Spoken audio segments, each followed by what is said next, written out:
Well Studios. Joining us now, Representative Becky Currie. She represents District 92, which includes Copiah, Lawrence, and Lincoln counties, serves as the chairperson of the House Tourism Committee and vice chair of the House Rules Committee. Representative Currie, always good to have you in the Element Well Studios. Thanks for coming in. Thank you. Good to be here.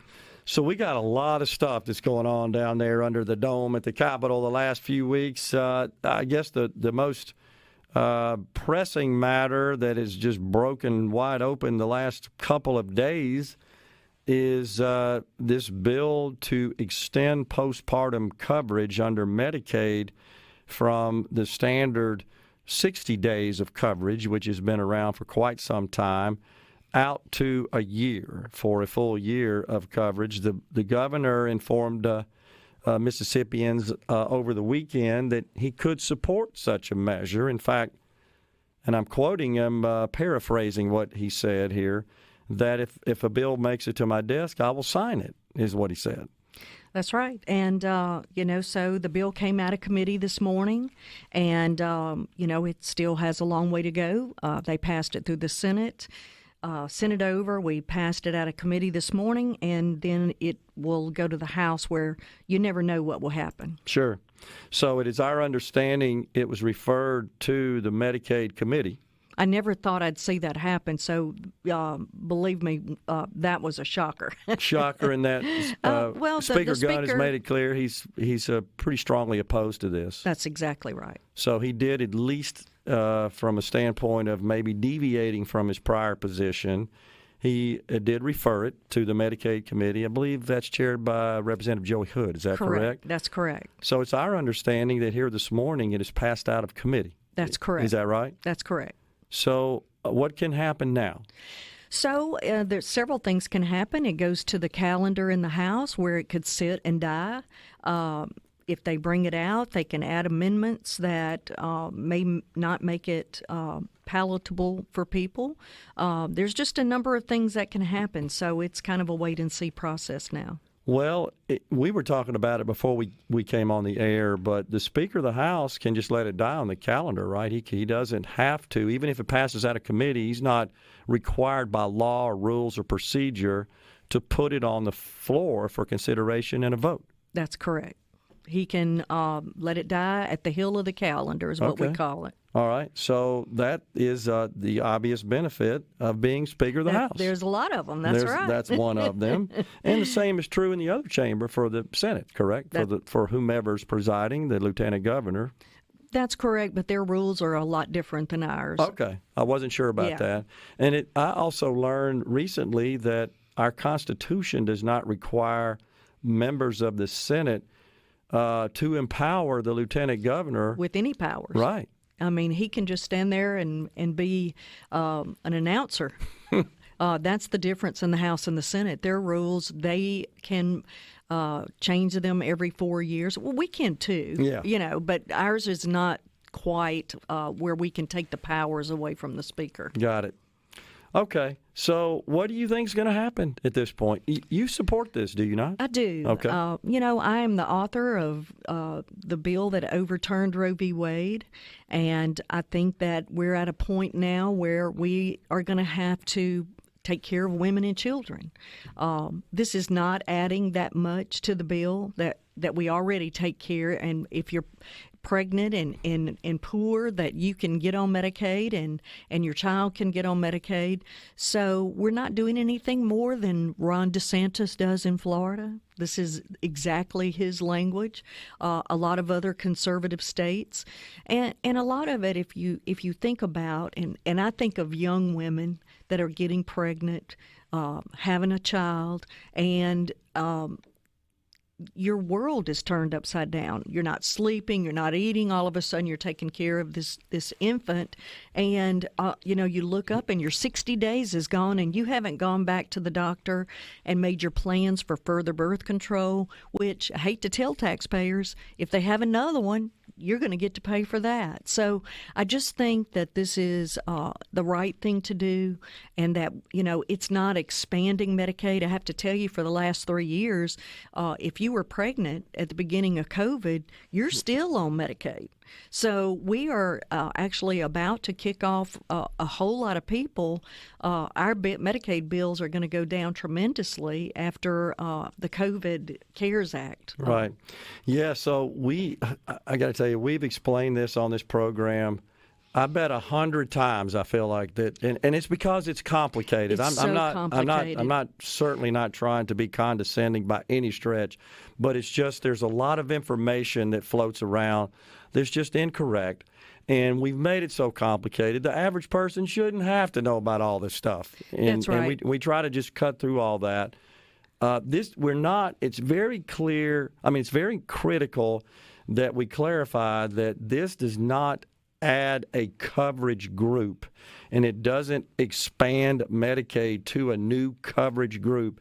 It simply extends the time period of coverage for an existing legacy coverage group that Mississippi has participated in since 1965. That's exactly right. And I have to tell you, in campaigning, and I'm a registered nurse, worked in labor and delivery for about 10 years of my long career, and I have the same tendency. I want to explain to my constituents Medicaid, and you can see their faces. I just lose them. It's so difficult to understand. It is. And it's not being, making anybody feel small. Sure. It's just, if you don't know it, and if you're not, I work in it every day. Yeah. It's not sexy to talk about either. No. And then you get into all the math and the federal poverty level and the income test. And then we should also point out that states do have some degree of latitude around the coverage groups, the income test, the services provided, as long as they're within the federal guidelines. And again, those are fairly broad.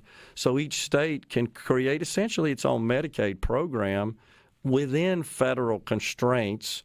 And then, of course, we get money from the federal government. It's a jointly funded program between the states and the federal government. Mississippi, based on our 50th, unfortunately, per capita income, receives the highest federal match at about 73% under normal circumstances. In the COVID era, since 2020, it hovers around 80% is what we're getting. That's right. And as a nurse, I need to tell the people out there, remember, we have the highest mortality rate of women and babies in the world.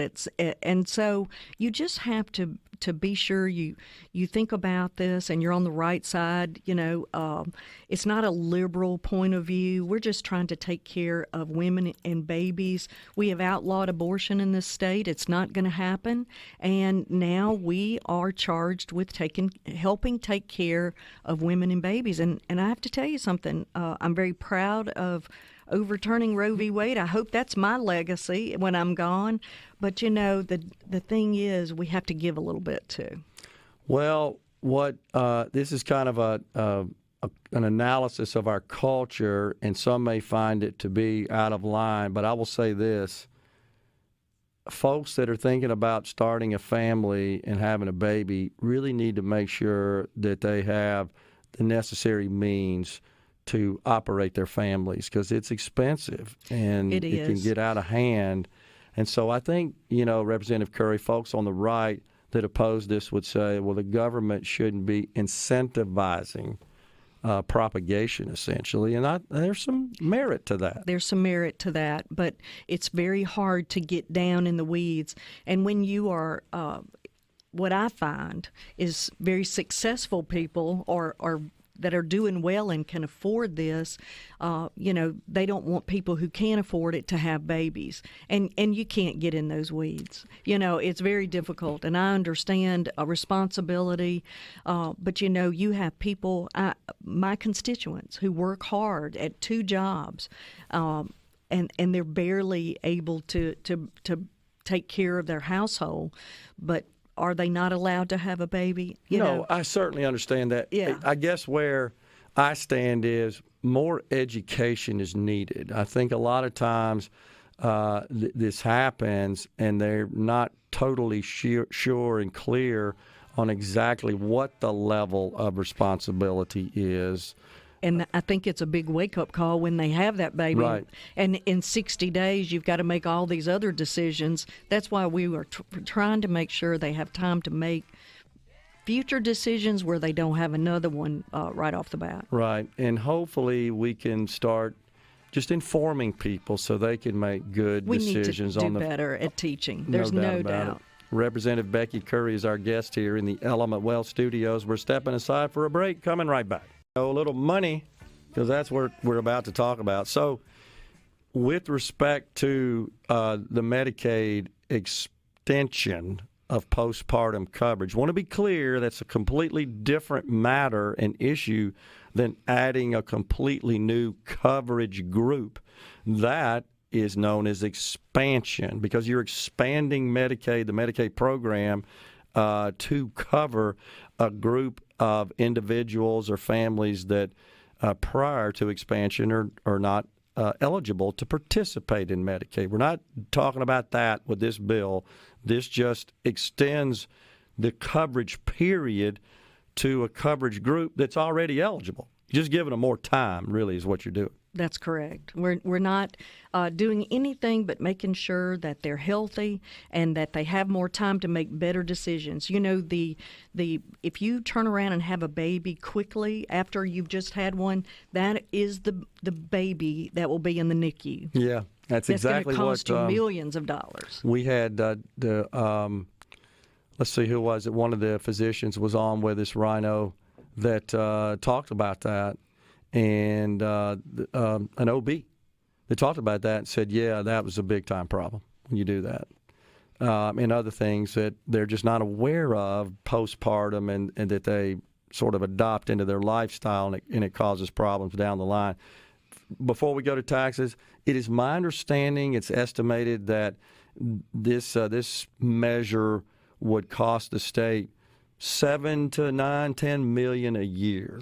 Well, what do you hear? We heard 7. Okay, 7. Okay. And so, you know, the other thing is, like we said, if you have another baby within a year, it's going to cost a whole lot more than 7. Yeah. So we're hoping that this, and we're going to keep up with it. Let it be known we're going to make sure that this is beneficial. If it's not, we'll go back to what we were before. But we hope in the long run it's going to save taxpayers dollars. Yeah, fair enough. Okay, so let's turn our attention to tax reform and specifically elimination of the income tax. We got a bill passed last year that did in fact reduce the income tax burden on Mississippians, phased in over 4 years. I think this is the year where the 4% bracket is eliminated, and then the 5% bracket is reduced to 4% over the next 3 years. But there's still a push, and the Speaker made it clear.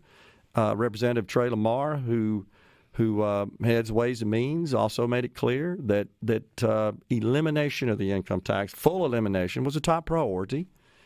And that's where we are. It came out last week that didn't look like that was possible based on some reservations of supporting such a measure from Republicans that all Democrats had informed that they would not support. And you got to have all Republicans to achieve the 3/5 vote in the chamber for tax legislation like this. And so I guess you could say it leaked. I don't know how else to describe it. Dozen or so members of the House, I don't know the exact number, I don't have it in front of me, that were seen as being in the way. Let's put it that way. And then we've come to find out, well, no, they really just had some questions. They weren't just hard no's on this, wanted to get their concerns and their questions answered, resolved satisfactorily on behalf of their constituents before they pledged their support. Did I accurately describe that? You did a very good job. So we had a caucus meeting at 11 o'clock last Tuesday, and the Speaker brought this bill up. Now, I want everybody to understand that he brought the bill up. It was printed and in the Ways and Means Committee, but we were not allowed to read the bill. So you had to ask questions. That was the only way that we would find out what was in the bill. Kind of the Nancy Pelosi, pass it, and then you get to read it and see what you did. And so I was one of them. It was a 30-minute meeting because the next hour was spent with an organization, a wonderful organization that was going to promote tax exemptions, which was kind of strange after only that 30 minutes was for the tax bill. So Representative Dana Criswell, started taking names of who asked a question, which, in my opinion, if I can't read the bill, at least let me ask a question. And I've asked permission because you're not supposed to tell anything that happens in caucus because that is our time to vet things. Representative Carolyn Crawford, who's one of the very few women in the legislatures who is conservative, who ran several years ago to become a legislator because she has a disabled child, and she was very upset with how children were treated in schools and wanted to come up here and do better for disabled children and adults. And she asked a question. We had just passed the CCID bill, the Capitol Complex, right. And we had that bill. We're going to appoint judges, hire DAs, build jails, and the map went from all the way to County Line Road. We would go across and get the lieutenant governor's house. We would go get the One Lake Project, which nobody in South Mississippi wants, and come back around with the Capitol Complex. To me, is the Capitol and areas around the Capitol, and we have increased police.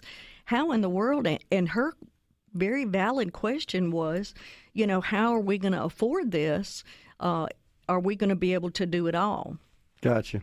And she has two opponents, and now Russ Latino has called her a liberal, and me and a lot of other people, because we weren't able to read the bill, and now we have asked questions, legitimate questions, and now we're out as a liberal, which just burned me up is the reason I'm here today.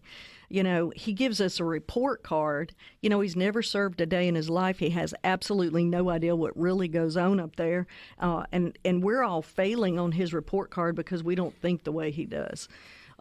So I'm going to keep going. But, Noah Sanford asked, what about the $200 to $300 million that we're going to need to put up for PERS to shore it up? Very valid question. And wanted to know, were there any triggers in the bill? Once again, we're not able to read it. We just have to commit to it. Explain that, Representative Currie, triggers for the audience. Would be that, are there any triggers? Let's say, right now with the Biden administration, we're all very unsure of what the future holds economically. And there's not one of us that's an economist in the legislature. So the triggers would be if things went completely downhill, we went into a recession, which I think we really are anyway. After federal money's gone, a lot of this extra money will be gone. Excuse me. So it's a very valid question. Is there triggers that would hold up any more tax dollars from because it's going to be done in a 4-year period? If things go south, would it stop? So that's a trigger. Yeah. I hope I explained that well. Yeah, so it basically what it would do is ensure that certain financial goals are met on the part of the state with respect to revenue and spending before more revenue is reduced in the form of that's right. setting the tax rates back or eliminating income tax. Because it's phased in over, proposed to be 10, 12 years? 8 years. 8 years, yeah, okay. So the trigger may come up and say, well, we didn't achieve the standards. And we still have bills to pay. Right. So that's a trigger. We defer it, essentially, is what exactly. happens. Yep. Okay. Donnie Scoggins, Steve Massengale, and Missy McGee, who were also called out in this.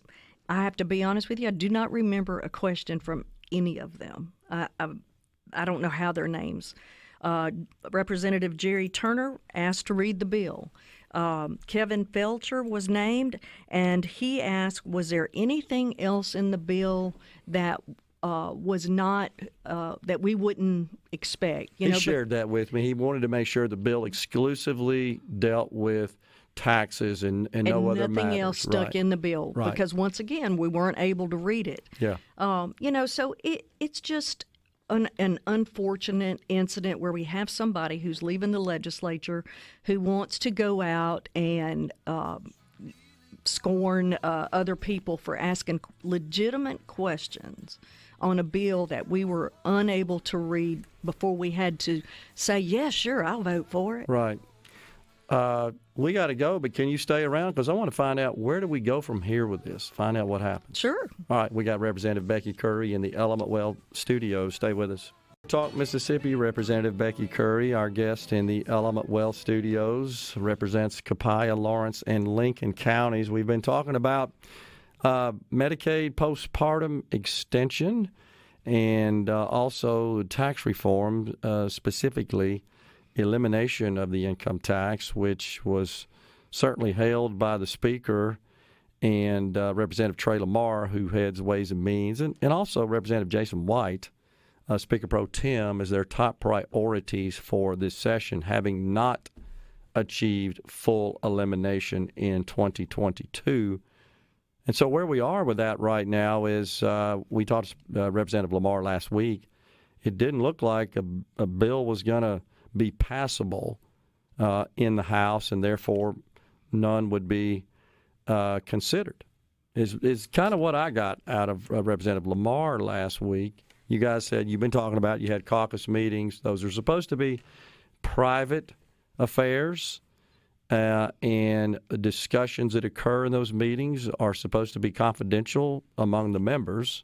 That's the rules, is it not? That's the rules of the caucus. And a lot of people don't like, that we have a caucus, but it's just imperative that, and it's been, through this administration, the only vehicle we've had to find out about bills. So if you don't ask questions there, you don't see a bill till it gets to committee. And on that particular bill, we started at 11, then we had an hour slideshow from someone else. Then Ways and Means was going to take the bill up at 1:30, and the bill was coming out on the floor at 2. So there was not a lot of time, once you could get a hold of a copy of a bill, that you would be able to read it. Was it 300 pages? Was it 1,000 pages? I have absolutely no idea. Interesting. So some members of the House just expressed concerns. I never heard anybody say on the Republican side that they were absolutely a hard no way that they would support the legislation. Rather, what we heard was just concerns. We just wanted to know what was in the bill. Yeah, okay. And I think that most of everybody on this list would have voted for it. All right, so where are we now, Representative Currie? Those who said we want more details, we want to understand more about the bill. We want to, as Representative Kevin Felsher indicated, we want to make sure that this bill is limited exclusively to just elimination of the income tax, and that somebody hasn't embedded some other non-related provision in the measure, that would not be attractive to someone who maybe supports elimination of the income tax. Well, I think we all, as Republicans, want to do away with the taxes. But I will also add that in talking to my constituents, they would like for elimination of the grocery tax. Heard that as well. And elimination of car tags and things that they need right now to survive. Right. Most of my constituents live paycheck to paycheck, as 2/3 of Americans do. And, I had one person tell me that he was a little bit mad that we were going to eliminate the income tax because that's his savings account. He gets his refund every year, and then he goes and buys, tires, or if he needs an appliance, so yes, it would attract business here and more jobs, and we know all these things, but people are hurting right now. They're hurting going to the grocery store. They're hurting putting a yearly car tag on. So we had other things that we wanted to just discuss and get a caucus conversation on what would be best for the people of Mississippi right now, and we didn't get that. where do we stand as far as resolving all of those questions? Those members that had these questions, you among them, have your questions been answered satisfactorily to the point where you would support a measure that would fully eliminate the income tax over a phased-out period of time, or do you still need more information? Well, the topic has never been brought back up. Okay. So has it been brought back up? Has not been brought back up. Well, what's now, the plan? So I'm guessing there is no plan, but we have been in session since January 3rd. And nobody talked about it until last week. We had plenty of time to have conversations and read a bill. So they could bring it up again. I think they'd have to suspend the rules, which, they could probably get done. But nobody's, again, talking about it. Not talking about it. I'm a little perplexed by that. Do you have any opinion as to why it's not being discussed any further? I do not. Do you believe we'll see any further action? I have absolutely no idea. I wish I could tell you, but I have no idea. And I'm sure it would be a decision between the Speaker and Ways and Means and the Pro Tem, and then they'll let us know what they come up with. That's how it's usually done. Is there a bill that would eliminate the income tax, a process for it that you could support? I would love to get rid of the income tax. And I think that we just need to be very careful. On the day that this discussion was made, the Dow dropped 700 points. And, like I said, there's nobody there that's an economist. We just want a bill that's best for the state. We have been spending money like drunken sailors for years now. And we're very concerned that all of this federal money is going to be gone, that the economy is going to fall, and we need to be able to pay our bills. And those that ask questions, one of our main concerns is we never, ever want to be faced with having to raise taxes because we're in a bind, because we rushed to this. We just needed answers, and we needed answers from somebody who knew the answer, and it was not anybody in that room. So I'm just going to run down real briefly the state general fund spending going back to 2019, $5.5 billion, $5.7 billion in 2020, $5.6 21, $5.6 22, $6.3 23, and the budget proposal for 24, fiscal year 24, which would kick off July 1 of 23, sits at 7.28. So we have seen a trajectory of an increase in spending. Do you guys talk about some areas where you could reduce spending? Well, when we came into the majority, 12 short years ago, we did a lot of cuts, and we made a lot of people mad by saying no. And we just haven't done that in a long time. The state budget has grown, and therefore some of us that are conservative and want to make sure that we are able to pay our bills, we had questions. And I just think that if you didn't have questions, there's a problem. Do you think, Representative Currie, that a bill which would eliminate sales taxes on groceries would pass in the House? I think it would pass tomorrow or this afternoon. Have you heard any such talk of a measure? Absolutely none. Okay, well, and I would just opine that I think the Speaker and leadership are still very interested in seeing the income tax eliminated, even if that means phasing it in over a period of time. I'm not sure the math works to do both.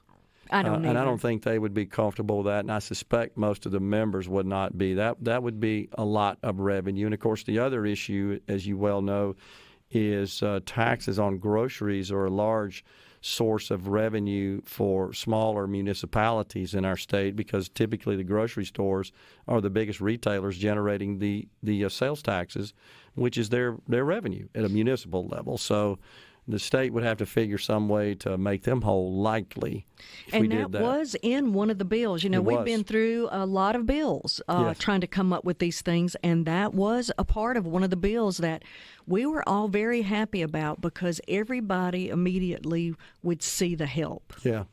Yeah, and of course, folks whose income primarily consists of retirement income, which is not subject to income tax in the state of Mississippi, I've heard many of them say, well, this really wouldn't help me. What are you going to do for me? Have you heard that from constituents? From my constituents.